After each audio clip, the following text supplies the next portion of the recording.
This is the X-Zone Broadcast Network, broadcasting worldwide on broadcast affiliates and satellite program providers, including CNN Broadcast Network, Sirius Satellite Network, Star Media, Good News Radio Network, Angel Broadcast Network, Wiki Broadcast Network, and WPBN TV. For more information on the X-Zone Broadcast Network, visit us at www.xzbn.net.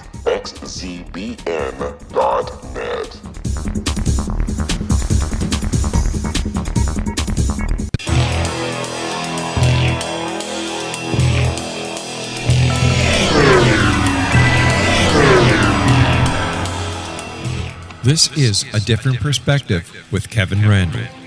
A retired U.S. Lieutenant Colonel, Kevin Randle has been studying UFOs for nearly 50 years.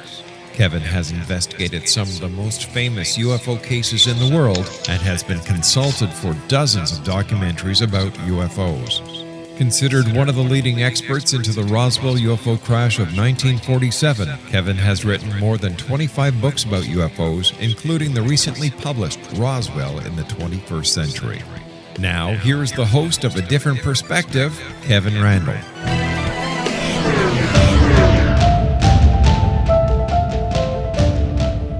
And good evening. It is true, this is A Different Perspective, and I am Kevin Randle, believe it or not.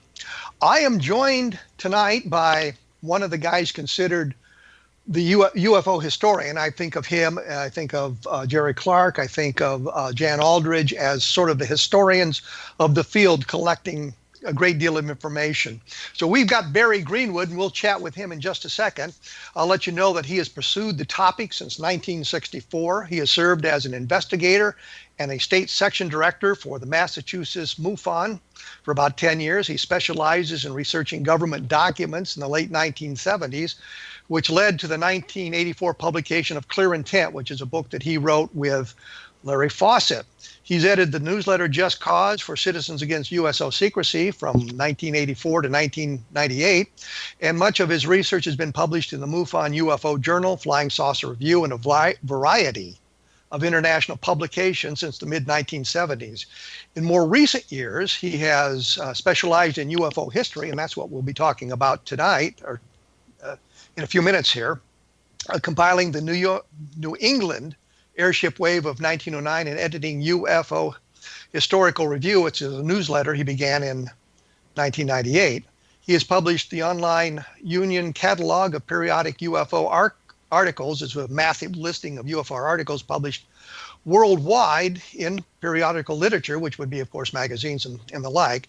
He is an associate of Project 1947 and the Sign Historical Group, and oversees the massive archives of historical UFO materials. He has held memberships in the American Astronomical Society, American Association for the Advancement of Science, and continues membership as a fellow of the British Interplanetary Society.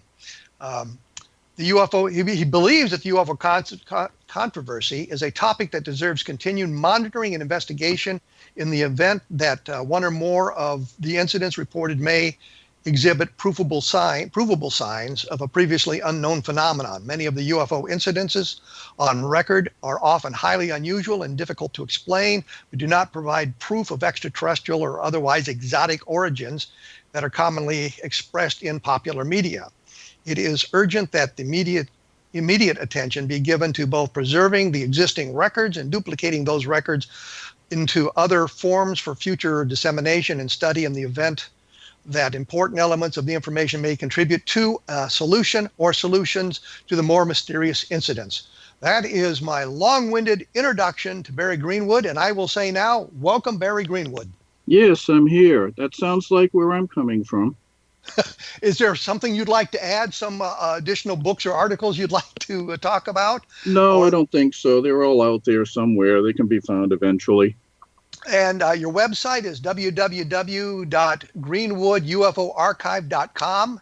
Yeah, it's basically an inventory of UFO materials that I usually keep around here. The ones I don't have, I'm trying to track down. So it's a resource. I try to consider it like a library where I can be asked about something and locate it quickly and get it out there.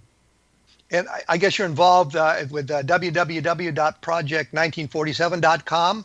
Yeah, since about 1995 or so when it first started. So a lot of the material that you found, we can find online if we have additional questions about what we discussed tonight. Yes, the inventories catalog what I've collected here. Now, a lot of it I can't post because of copyright law. You have to be careful of that. But if I receive simple requests for information, I can usually comply with them. And if it's something I don't have, I may know someone else that has it, or eventually track it down through other sources. So I want the information on the subject to be accessible. Well, and I mean, that's the worthy goal. I used to like to brag that I had a complete set of the Project Blue Book files on microfilm that I'd collected over the years, and realized that Fold 3 has pretty well mitigated that exclusivity that I had. They have to a point, because sometimes it's hard to use as an interface. You put information in requesting certain case files and all. They don't turn up very easily. You have to dig very deeply sometimes into the site. It's great that they're up. They have very good resolution images of the files, and they can be reproduced very well for personal use. But Let me interrupt here, because we're getting right up against the break, and we're going to have to take that break here in just a moment. For more information, take a look at www.kevinrandle.blogspot.com, and we will return right after this.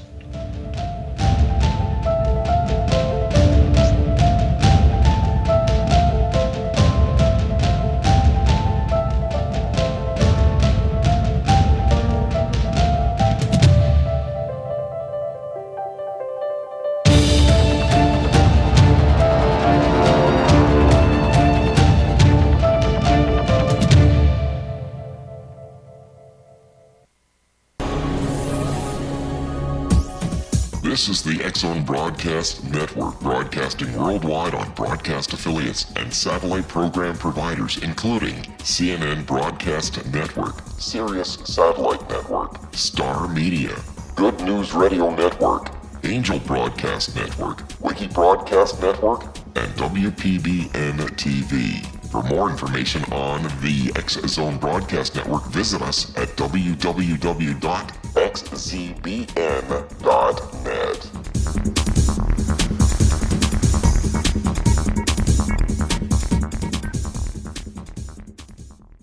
How would you like to be able to read other people's minds? Well, the next best thing is here. When you know how to read a person's name, you know how the person thinks, feels, and behaves.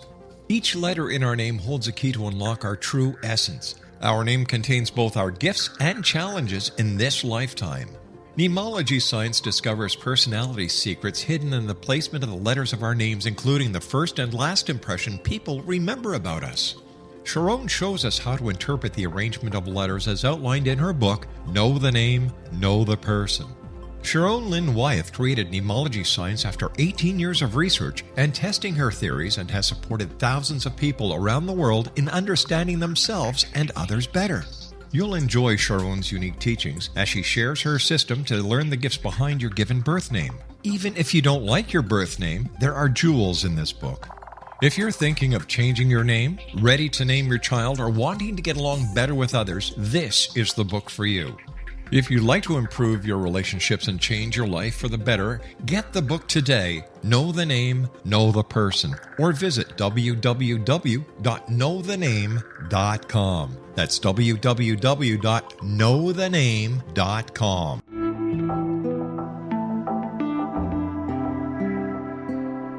Take a step back in time and discover old Florida cuisine at Marsh Landing Restaurant in Fellsmere, Florida. Enjoy delicacies such as frog legs, gator tail, catfish, and swamp cabbage, or enjoy the more traditional cuisine such as hand-cut Angus steaks, ribs, and seafood. Join us for breakfast with a southern flair featuring sweet potato pancakes, biscuits and gravy, and much more. Planning a party? Marsh Landing's private dining rooms can accommodate groups from 8 to 80 people. While you visit, enjoy the historic pictures, artifacts, and stories that line the walls. Marsh Landing is truly a unique experience. Marsh Landing Restaurant, 44 North Broadway in historic downtown Fellsmere, or visit marshlandingrestaurant.com. Marsh Landing, Old Florida cuisine at its best.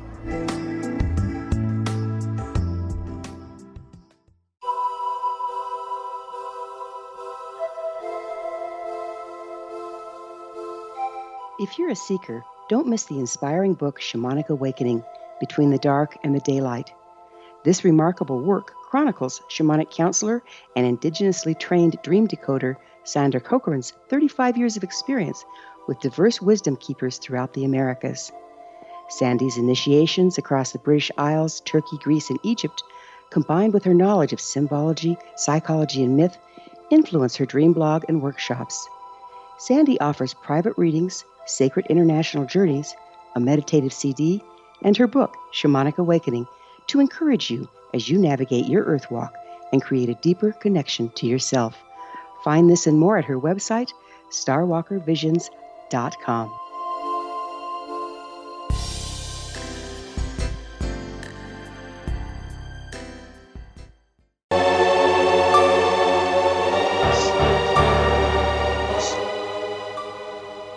And as promised, I have returned with Barry Greenwood. When I so rudely interrupted him, we were talking about the Fold Free website that has a great deal of the Project Blue Book information online. And I know, Barry, you had a couple of comments about that, and I wondered if we had finished with that, or did you have something else you wanted to add? Yeah, just a bit more. As I said, Fold 3 is a great site and all, but there are things missing there. There's another site called the Blue Book Archives, which contains essentially the same materials, but only up to about 56 rather. And that's a little bit easier to use to find things, but like I said, it cuts off at 56. They couldn't complete the project for lack of funds, and it's there for use with any older materials. But Fold 3 you can use for later things. And you mentioned there are microfilms out there. If people want copies of any of these things, they can, get microfilm or download them. I have a copy of the entire Blue Book holding on my disk, so it's all there, and I can pull it when I need it. I just have the microfilm, so that gets a little cumbersome trying to sort through those. The Blue Book Archives is a real easy site to use. I will agree with you. On Fold 3, you kind of have to hunt around for stuff, so it's more complicated. But you can usually get what you're looking for. Yeah, it's laid out. You can locate things by frame numbers and all, but of course you need to know what you're looking for first to make use of that. So, while the film's on there, it's broken up into categories, and that's what makes it difficult to use. There are lists of sightings for each month of each year that Blue Book covered, but as I said, it doesn't include everything. There's some sightings that just aren't there at all, and you have to dig. Okay, I think we've disposed with that. Right. I'm gonna jump ahead here now to something I was actually going to hold till later, but we'll get into it now to dispose of it properly. Last week we talked to Colonel Charles Halt about the Rendlesham Forest Bentwaters incident of December 1980. And in the course of that, of course, what I was trying to discover was somebody had said, and it may have been on my blog, it may have been something else, but somebody said to me that had it not been for Larry Warren, we would not have known about the Rendlesham Forest case. And it seemed to me that the researchers in Great Britain had actually kind of broken the case before it got over here, and that Larry Warren was the one that approached you and Larry Fawcett about that. And so I thought we'd kind of talk about that. That is true. Larry Fawcett did. I'm not Larry Warren did contact you, didn't he? Yes. He attended a lecture by Larry Fawcett in Connecticut years ago, and after he listened to Larry's talk, he went up to him and told him this story. Larry Fawcett contacted me by phone and told me what Warren said. And Larry didn't know anything about the case. He never had heard of Bentwaters and all until Warren mentioned it. And I told Larry that I had heard of it, but only in rumor form. I think there were some articles, or at least one article in the British publication Flying Saucer Revue, that had mentioned these stories about sightings at the airbase and some odd stuff going on, but they didn't have a whole lot of detail about them.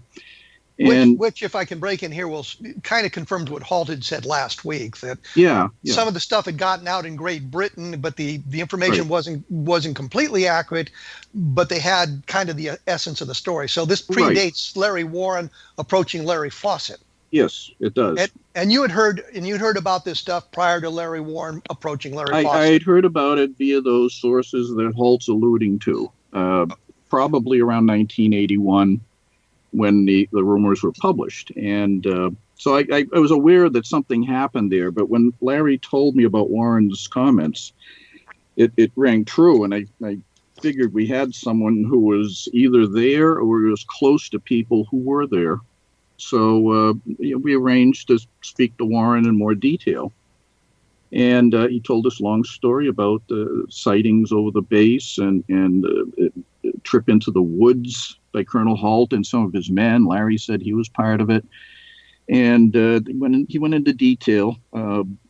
He didn't have any paperwork or anything about the story. It was just his knowledge of having been exposed to that information. So it's true that if it wasn't for Larry Warren, we wouldn't know about the story. He was really the first one that gave us concrete details that we could act upon. So what I did was I called a friend of mine, Bob Todd, who was a well-renowned Freedom of Information Act researcher on UFOs. He had been doing it since 1976, and we had thousands of pages released over the years with the help of Bob and other people. So well, Bob, I'll break in here right here and yeah, say Bob Todd is was somewhat curmudgeonly, to be kind about it, but he was death on FOIA requests. He would get stuff that nobody else seemed to be able to get. So he was extremely well versed in how to operate that system. And I think we learned about Project Moondust, which was a wider UFO investigation that was going on through information that Bob Todd originally found. So we do owe him a debt for that reason. Well, the curmudgeonliness of Bob, I think, was largely due to his impatience with how the UFO field had behaved over the years. He didn't like uncritical belief in the subject. He believed in documenting things. And he had a short temper for the common thread in the subject that aliens were here from other planets or wherever, and it was those ideas were treated as uncritical truth. And Bob felt there wasn't that kind of evidence, but he thought digging into government files to verify some of the secrecy and conspiracy ideas would be very helpful, and the FOIA allowed him to do that, along with everybody else that used it. So you were contacting him about the Bentwaters case, and he was doing his thing, looking for documentation. Yeah, what I did was I explained the detail that Warren gave us, and he went ahead and filed FOIA requests for any paperwork. And a short time later, he'd received a response from the Air Force, which included a document, which is now known as the Halt Memo, officially discussing this whole thing. And it wasn't in extreme detail. It was only one page or so. But it gave enough for us to really do a follow-up, because here we had an Air Force document signed by a witness who was in the Air Force at the time. And the odd way the document turned up was the Air Force didn't have it in their files. They went to the Ministry of Defense in Britain to get a copy back of what was submitted to them by Colonel Halt from the base. I thought that was really strange, because there was no requirement of the government to go pursue records that were out of their hands. But that's what they did, and apparently someone felt that we should see this information, and it was released. So Bob sent it along. And I looked at it and showed Larry, and I said, wow, I think we have something here. So, and by Larry, you mean Larry Fawcett? Larry Fawcett, yeah. Too many Larrys in the program here. Yeah, too many. So Warren's story had some credibility to it. But as he continued on, after we had the Halt Memo and all that, we sent it over to England to help the researchers there, and that turned into another ugly story, but I won't touch that right now. Warren expanded on the details of his involvement, and it went into things about underground bases and seeing aliens behind screens talking about their origins and all. I'm listening to this and I'm saying that's really strange stuff.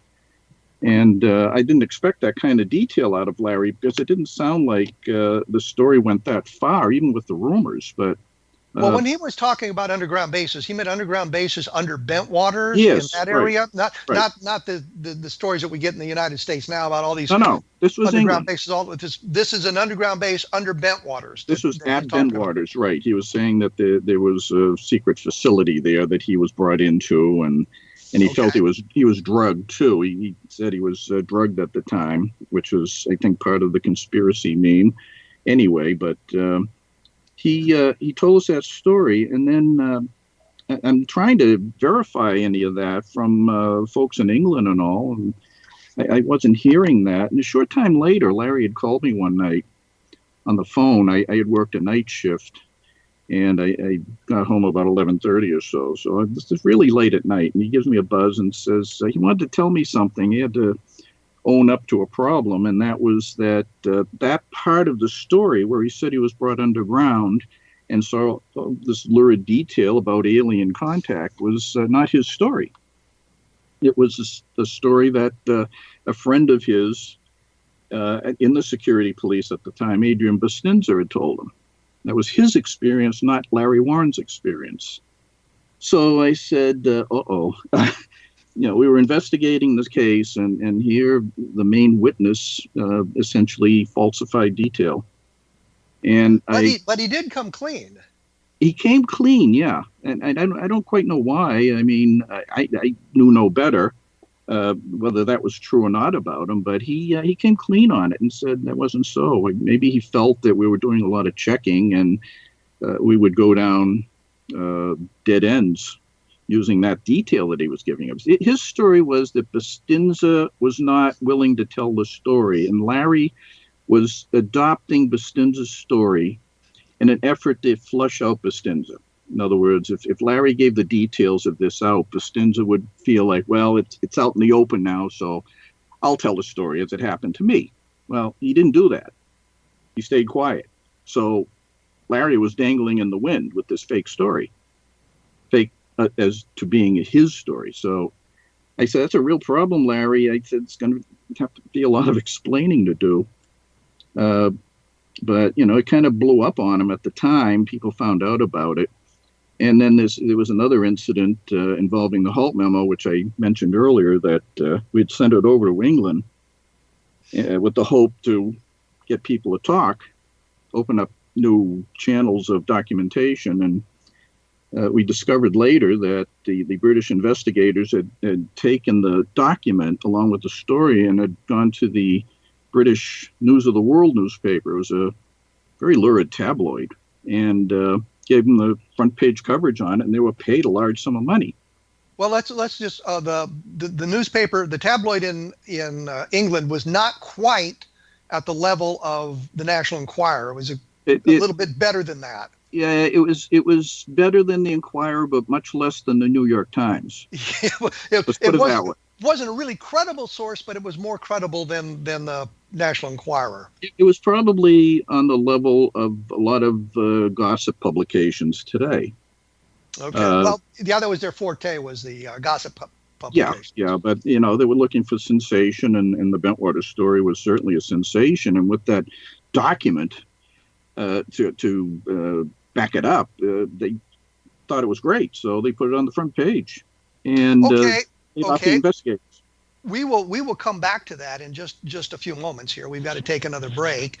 Try to remember where we were, and it resonates with something that Halt said last week as well, that we can tie that all right together.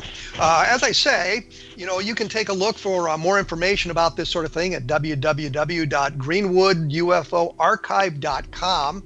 And I always put something up about the stories that we cover at www.kevinrandle.blogspot.com. So it sometimes provides you links to other information that'll help you understand exactly what we're talking about. And in the interest of self-promotion, be sure to take a look at Roswell in the 21st Century, which will give you an idea of where we stand on Roswell. We will be back right after this, so please stick around.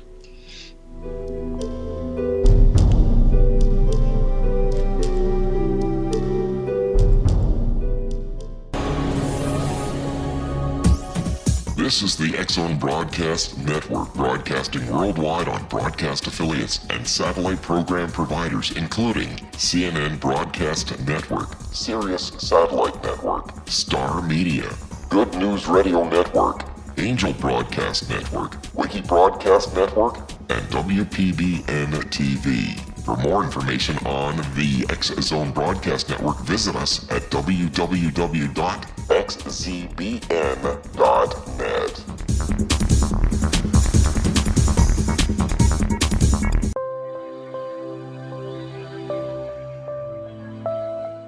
There's a legend shared by many indigenous cultures of a time when the nations were cast to the four corners of the world.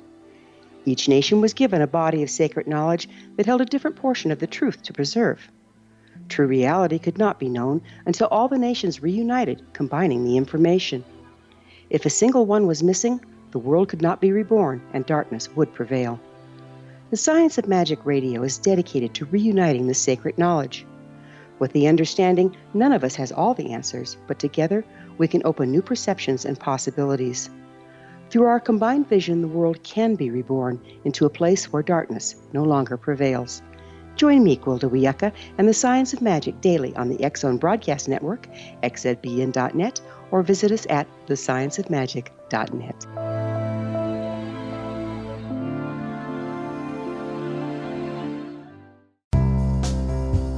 Gibbs A. Williams, Ph.D., is a practicing psychoanalyst, supervisor, researcher, and author in New York City.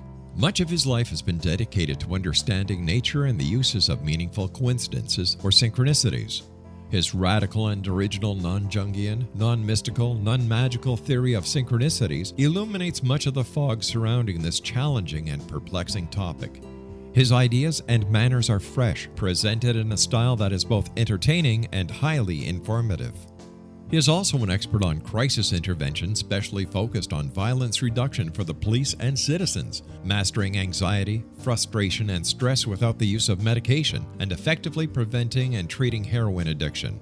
Dr. Williams can be contacted at his email address at gwwilliamsny11@aol.com or visit his website at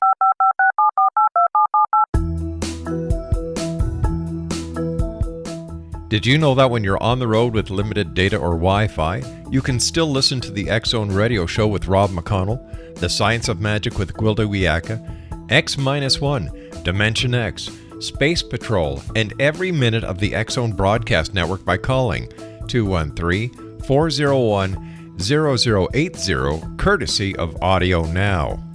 No smartphone, app, or internet needed. It saves your data plan and it's free if you have unlimited minutes. Call 213-401-0080 to listen on any phone, anytime, anywhere. Remember 213-401-0080 for the best of the paranormal, parapsychology, and sci-fi radio programming anywhere, 24/7, 365.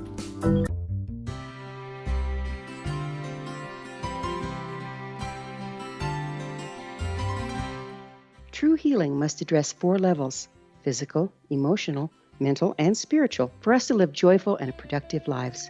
We tend to treat 3 of the 4, leaving the spiritual languishing. If you're tired of the same dysfunctional patterns cropping up in your life, Soul Balancing is for you. Trixie Phelps, owner and founder of Soul Balancing, is a naturally gifted energy healer trained in numerous esoteric forms, including shamanism.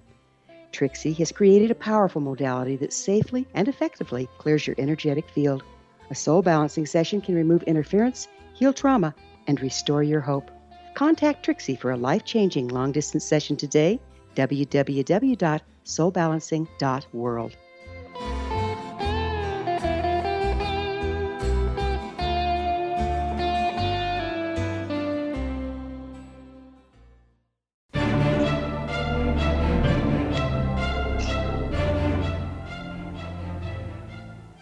And as I promised just moments ago, we are back with Barry Greenwood. We were talking about Bentwaters, and we're getting a little bit deeper into this thing than we'd actually planned on doing. One of the things I was going to say that you brought up, that the Holt memo had gotten back to England and got in the hands of the newspaper. And what Holt said last week that I found kind of funny was he got a call that there were some reporters at the front gate, and he said, hold them up there. And he went and pulled his information packet from the PAO, so that when they went to the PAO for pictures and things like that, they couldn't find anything on Holt and had to take the next higher level guy to put his picture in the newspaper, which I guess didn't win him many friends, but I thought it was kind of a clever move on his part. So we have the Holt memo back in the hands of British UFO researchers. It's published in the newspaper, and it's caused some additional trouble because of that. Right. Being in a tabloid newspaper, that was the last thing I really wanted to have happen, because I thought the story, in spite of the problems with Larry Warren telling a different tale than he should have, I felt the entire story had some credibility to it and needed to be followed upon. And getting it into a tabloid paper first was just about the worst thing that could happen, and especially since the investigators had been paid good money for that story and never even told Larry Fawcett and myself that they were doing that.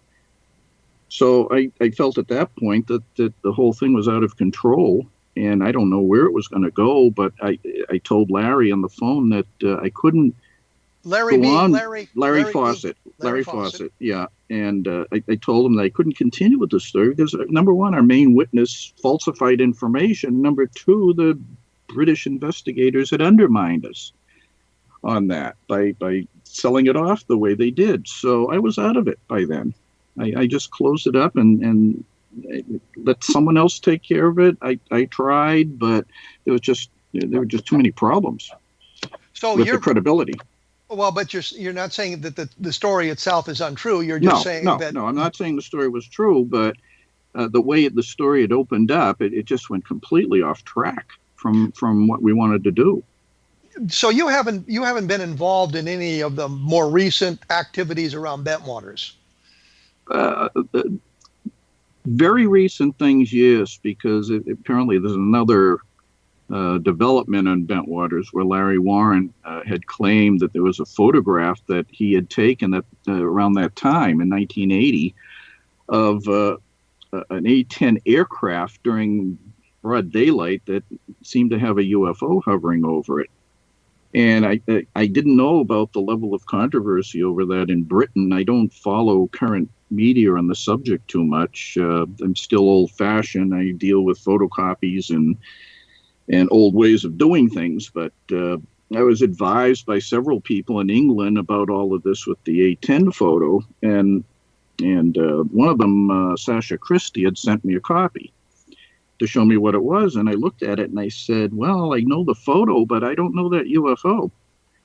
So I went digging through my files, and I found that it was the same photo that Larry Warren had given me, along with a group of about 20 others, that he had taken during his honeymoon in England in 1985. When he returned, we were still dealing with him and all, and the newspaper thing hadn't come up yet. And he handed us these pictures and said, oh, he took these while he was sightseeing in the forest in the areas near the base. The base was still active. And he took a bunch of snapshots of where he thought some of the big events had happened. And his new wife was in one of the pictures and all. So I looked at him and all. He had this picture of a helicopter and an A-10. But when I looked at the honeymoon pictures, there was no UFO in it. I said, gee, that's odd. Why is it going around now with a UFO? So I sent the pictures over to England and said, look, this is the copy he gave me. And as you can see, there's no flying saucer there. And there's absolutely no evidence that the photo was doctored. The photos are legitimate. Those are the ones he handed to me, and they weren't tampered with. There's nothing there to talk about. It's no UFO.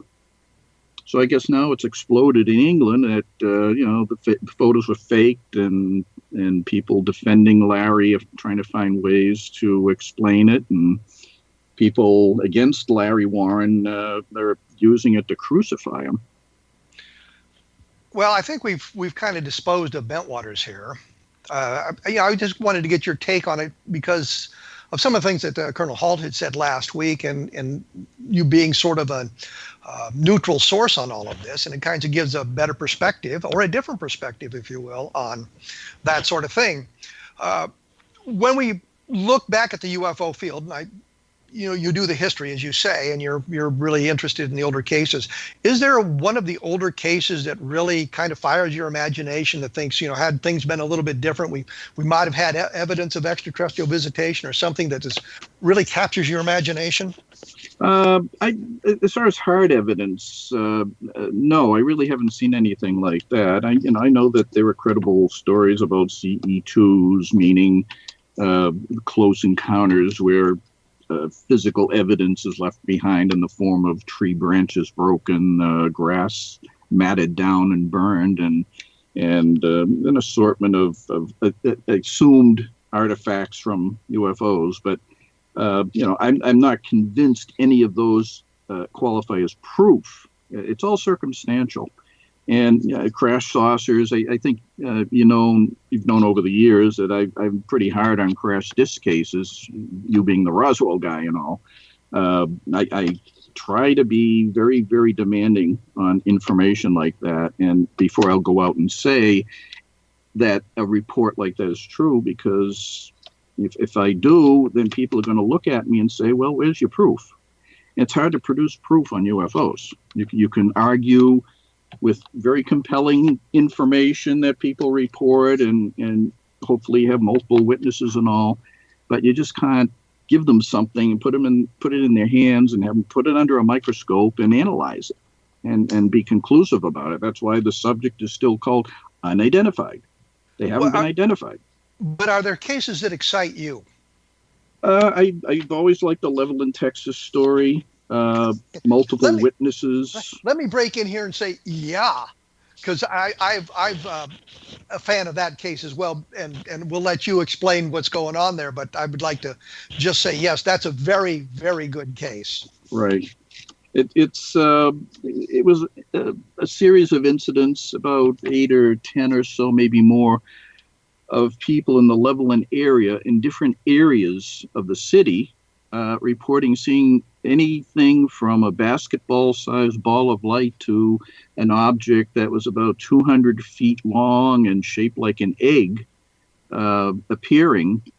And in many cases, the object's appearance was followed by people's vehicles, cars or trucks they were in, stalling and losing their power.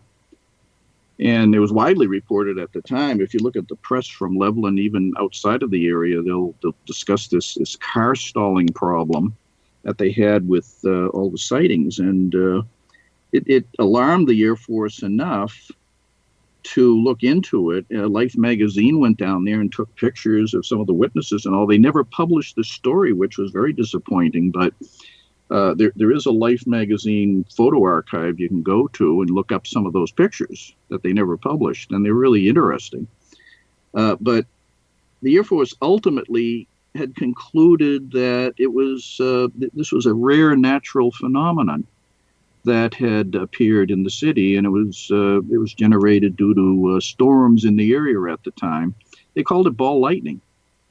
Now, ball lightning, to this day, is still debatable, but I think many scientists accept it as true. It's just that you can't capture something like that easily and do analysis on it. The nature of the reports on it are just, they come and go, and the thing that's very credible about them is that there's a lot of consistency with the way people report them. So the Air Force invoked that as an explanation for Levelland, but I had never heard of ball lightning being 200 feet long or wide or tall.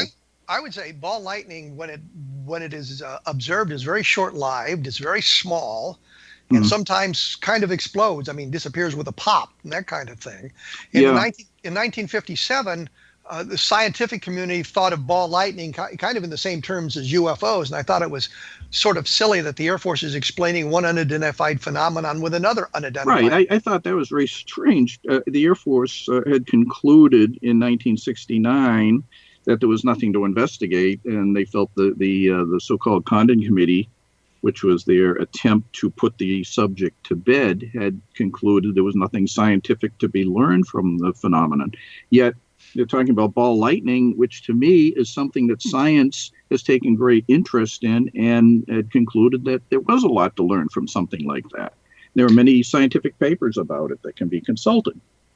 Well, I was going to say also that the Condon Committee, of course, is the University of Colorado study commissioned by the Air Force so they could end Project Blue Book.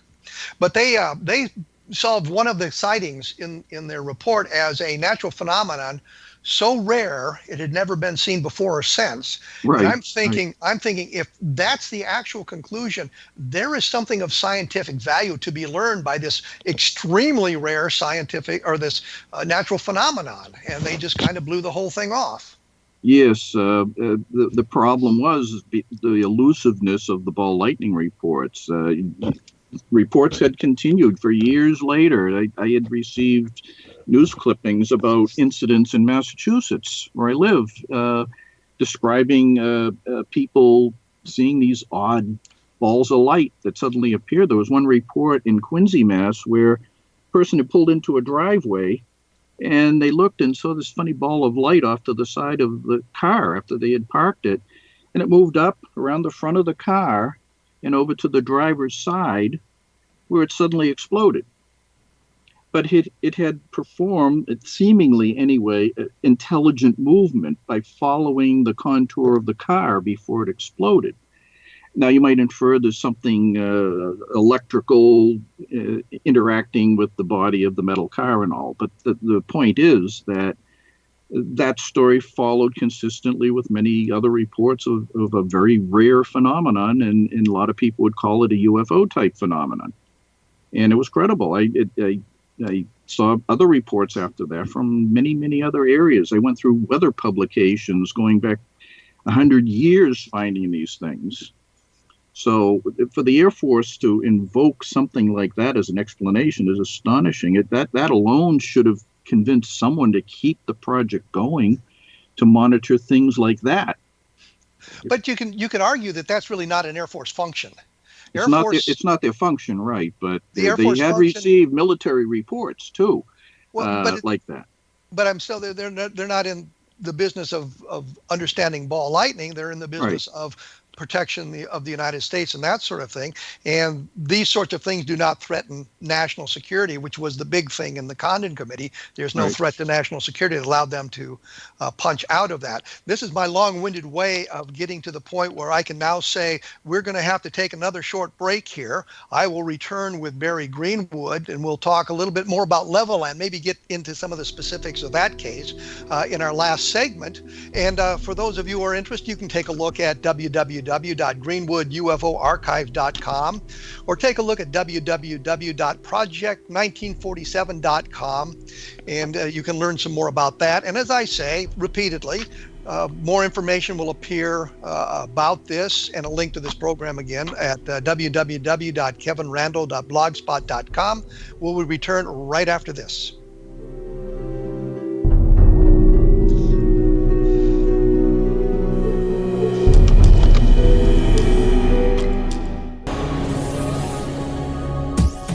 This is the X-Zone Broadcast Network, broadcasting worldwide on broadcast affiliates and satellite program providers, including CNN Broadcast Network, Sirius Satellite Network, Star Media, Good News Radio Network, Angel Broadcast Network, Wiki Broadcast Network, and WPBN TV. For more information on the X-Zone Broadcast Network, visit us at www.xzbn.net.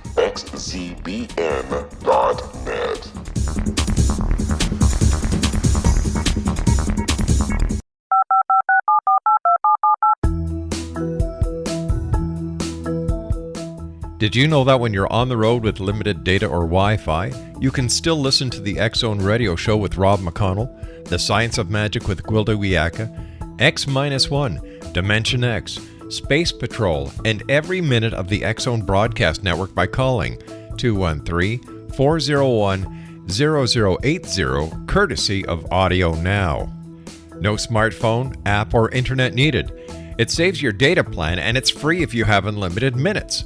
Call 213-401-0080 to listen on any phone, anytime, anywhere. Remember 213-401-0080 for the best of the paranormal, parapsychology, and sci-fi radio programming anywhere, 24/7, 365.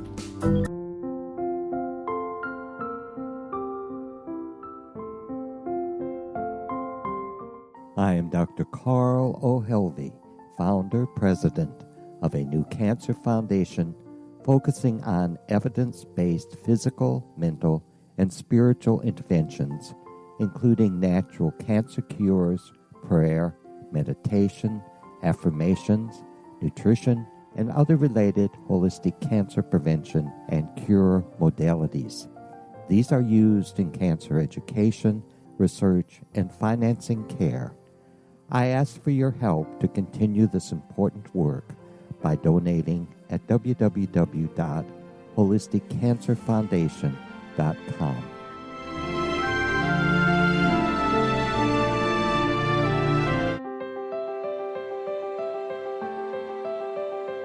Wouldn't you love to know the secret to everything? I'm Dr. Kimberly McGeorge, and on The Secret to Everything, we will merge the practical with open investigation into all realms of the mysterious. We will talk to cutting-edge alternative health practitioners, those who inspire and motivate you in business and life, and of course, we will share stories of the paranormal, conspiracy, and cryptozoology. You will transform because of the frequency I carry, the frequencies my guests carry. Life may never be the same after you listen to this program, for the secret to everything is for you, the listener, for those who desire more in every area of their lives and believe that it can still be found. Listen and discover thesecrettoeverything.com.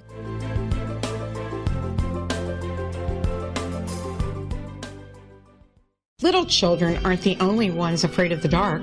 Millions of soldiers return from war zones with PTSD, anger, frustration, fear, and loneliness, much of which surfaces during the darkness of the night. You have the chance to change the lives of these American heroes. Songs and Stories for Soldiers.us provides free MP3 players for these men and women. With a list of 3 million songs in 16 different styles, 100,000 audiobooks, and 30,000 old-time radio programs, every veteran can find something to soothe and comfort them at no cost. All our players contain an 8-hour audio program designed to help veterans fall asleep. With 1,500 plus vets now participating, it's our goal to deliver 10,000 audio players this year. Go to our website at songsandstoriesforsoldiers.us. Help us help a veteran make it through the night.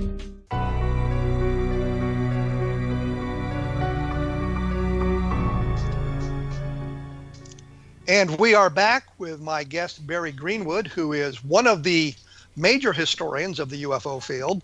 We were talking about the level land sightings, and we did a little bit of discussion of ball lightning, which is kind of a related subject because some people have seen ball lightning and thought of it as UFOs, and some of the ball lightning reports that I've found actually go back literally hundreds of years, and it's clearly what they're describing is ball lightning as we understand it in today's world. But we were kind of talking about the level land sightings, which clearly were not ball lightning. I think there's some dispute whether there actually was weather phenomenon, weather storms in the area at the time of the sightings. I think the Air Force kind of glommed onto some things to suggest that. But we had stories of craft on the ground, craft interacting with the environment, meaning installing car engines, dimming lights, filling radios with static. I don't know why I couldn't think of the word radio right there, with static. But the Air Force had said there were only 3 witnesses. Don Kehoe said there were 9.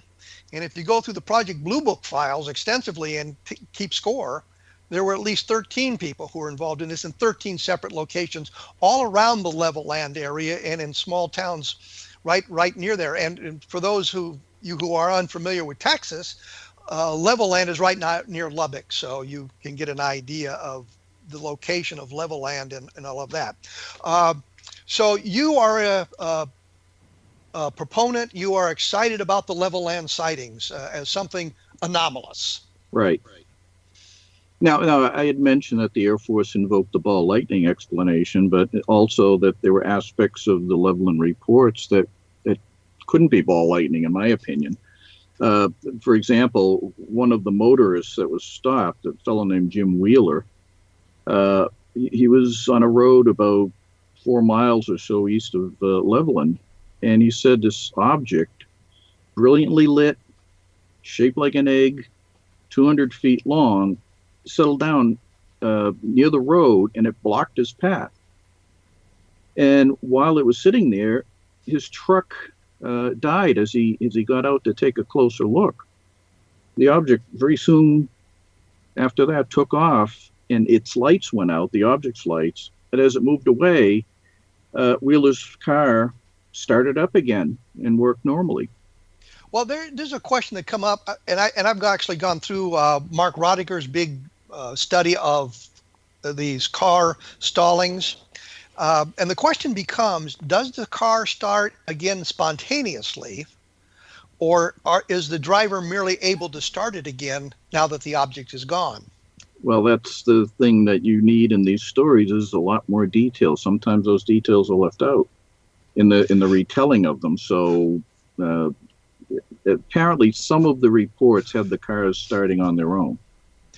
I think if you read the way the things are written and the way they're talked about, it's really not clear. Right. And some of them, the car started, and you're thinking, did the driver now have to start the car, or did it start spontaneously? And I looked through a lot of these sightings specifically for that thing, and very few of them actually say the car started spontaneously.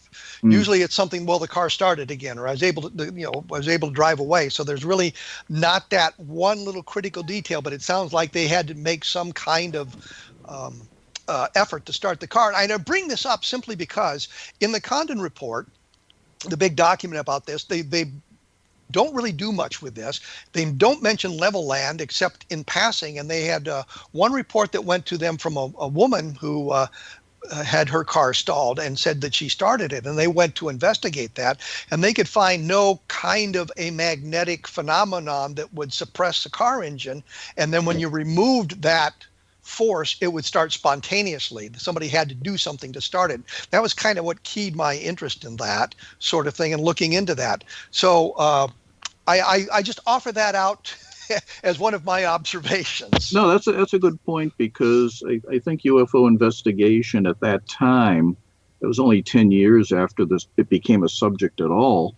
The organizations were in their infancy, and everybody was trying to figure out, what do I do? How do I investigate this subject? And often when they did investigate, important details were left out, misinterpretations crept into the report. So yeah, you have to look at all of these very carefully. Sometimes the detail is just too fuzzy. So you can't be absolute. Well, the other thing that struck me about this whole sort of thing is, says talking about it being in the infancy. At this point, 1957, the Project Blue Book had become pretty rabidly extraterrestrial, anti-saucer, that this was nothing that the Air Force should be involved in. And they went out of their way to supply answers, even if the answers made no sense, as long as we can solve the case. And they looked for those sorts of things. The Air Force investigation of this case, which should have taken several weeks, took most of an afternoon. And it was an NCO that came from Reese Air Force Base, which is in Lubbock, right, located next to Levelland. And he talked to 2 or 3 people, and that was really all they did. The real problem was that NICAP was in a fight with the Air Force over congressional hearings and getting congressional hearings. And so they were so busy arguing over the number of witnesses and that sort of thing, nobody was doing any investigation. Yeah. Air Force wanted the subject off their desk very quickly. And as reports came in, they'd give passing attention to them, send investigators out sometimes, collect details, and then file them and put them away. There was not much interest in scientific investigation. They, as you said, their purpose was national security, Was there any threat to the government or people in the area? If not, they just file them. And the thing that always struck me about this sort of thing is we look at the investigation as supposedly being neutral, but they're really not quite neutral. They're No. And the argument between the private UFO organizations and the Air Force was getting in the way of the investigations.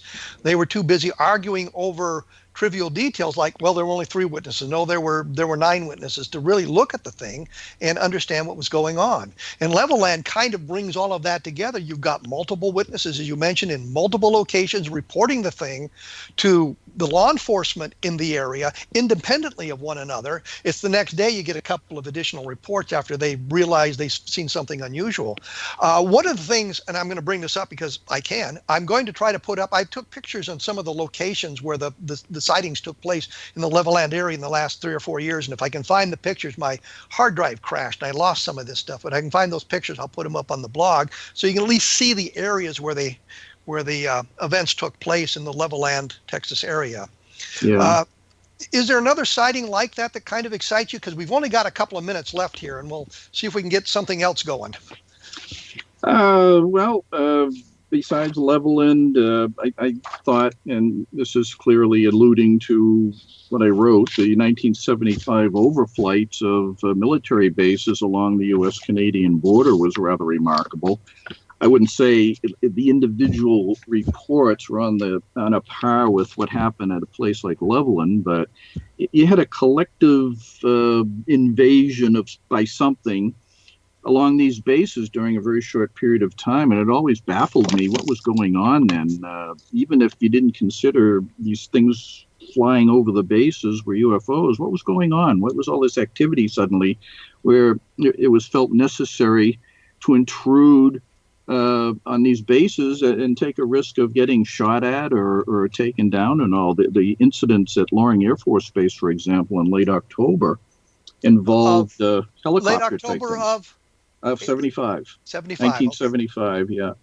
And there were flyovers of nuclear bomb igloos on the base. They were very alarmed by this. The objects never did anything, but I remember one of the commanders at Loring had said that they had the thought of putting searchlights on these objects to get a better look, but they thought against it because they feared of blinding whoever was flying these things, and they'd nosedive into the bomb igloos and cause problems. Were they ever able to identify who the intruders were? The government, no. Apparently the Loring objects had sped off into Canada, and in at least one case they were pursued by a helicopter, and nothing was found. They disappeared into Canada somewhere, and whether the Canadians had picked them up or not on their own detection equipment is unknown. Nothing's been released like that. There's been no overarching explanation by the military as to what went on during this time. There were more than one base. Didn't they talk, in the Loring case specifically, talk about unidentified helicopters? Yes. Yeah, that was those were the main reports from Loring. In other places, there were lights, formations of lights, structured objects seen. It involved Wart Smith Air Force Base in Michigan, Malmstrom in Montana. There were reports from Plattsburgh Air Force Base, which I've never been able to get any paperwork on, but there were strong stories about intrusions there too.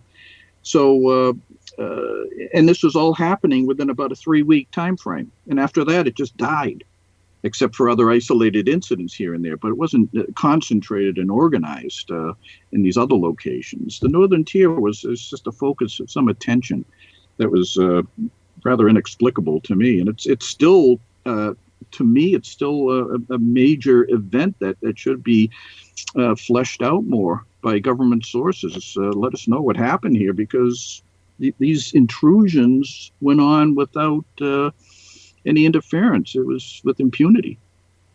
Well, Barry, I got to say, and thank you for showing up today on the program. We're out of time, and there's, so much more that I'd like to ask you and talk to you about, so we'll probably have to drag you back to this at some point in the future. Your website is www.greenwoodufoarchives.com, and you can find information at www.project1947.com. And I will try to get stuff up about some of the things that Barry and I have talked about today at the blog spot, at my blog, www.kevinrandle.blogspot.com. And we will return next week with some of the people at the University of Texas to talk about the Ramey memo and what's going on with that. So we will be back with that show next week. Thank you for listening, and that is it.